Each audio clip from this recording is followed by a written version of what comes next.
that family environment where the global failures is just like, well, yep, just as a whole, we're just not going to have anyone around here who knows what they're doing or why they're doing it. It's just, this is the way we've always done it and the way we're always going to do it.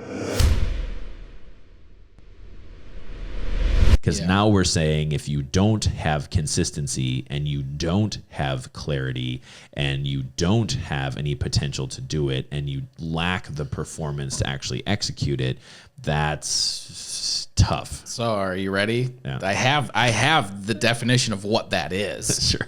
That is why we don't perpetuate the family environment. Yes. That's exactly why. Yep. Because it is like everyone likes being there.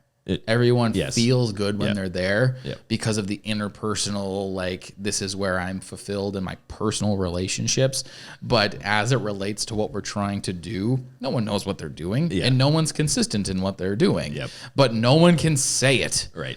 And so you have, or maybe like we just all see so much potential because we all love each other so much. And like, we're just all problem children. We aren't able to get out of that scope.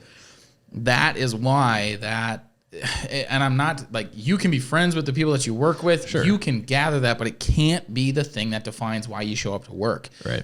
Because ultimately, it's a slippery slope. I don't necessarily like that term because I think it's overused, but this is one of those times where it's like the more that you perpetuate like the family environment, the faster you are going to fall into low clarity and low consistency because it just becomes so much harder to pull a 2x4 when you have to and say the hard thing. Yep. And because remember, all of this, both clarity and consistency, are both pulling from the same three variables. They are pulling from operational policy, they're pulling from role procedures and responsibilities, and they're pulling from the maintenance of core values. Both of them are.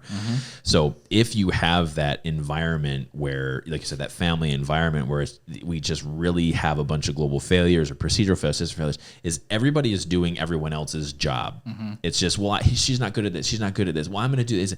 So it's really into that victim rescuer role where it's like, oh, well, I'll do it for you, don't worry. And well, I don't want you to quote unquote get in trouble. And that's what I think I really have a hard time with the family environment, is this perception of getting in trouble. So the getting in trouble thing for me is that it's like, who are you getting in trouble with? Like, we're grown adults, nobody's getting in trouble. But if there was a failure, if there was some type of an accountable event, if there was some way in which we're going to engage this fault tolerance, the idea of getting in trouble dictates there has to be a persecutor. Right. And if you're getting in trouble, there has to be a persecutor. And the only place there's a persecutor is in a failure mindset. And that's, again, the subtlety of failure mindset. So when we sort of have this kind of individual who isn't performing well or doesn't have great potential, and they're kind of falling into the iceberg category, really sort of the category of just lack of fulfillment, and then they're just not consistent in what they're doing, they don't know what they're doing, they're not taking direction, so we can't actually advance them. We can't actually improve there's no potential there for us to work with to improve performance.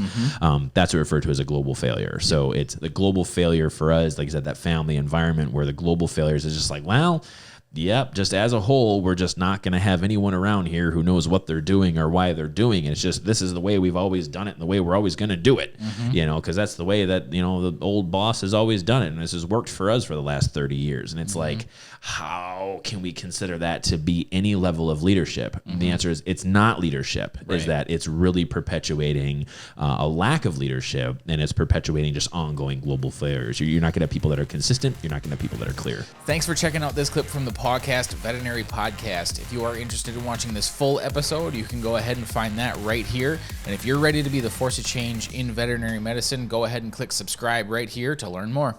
Thanks.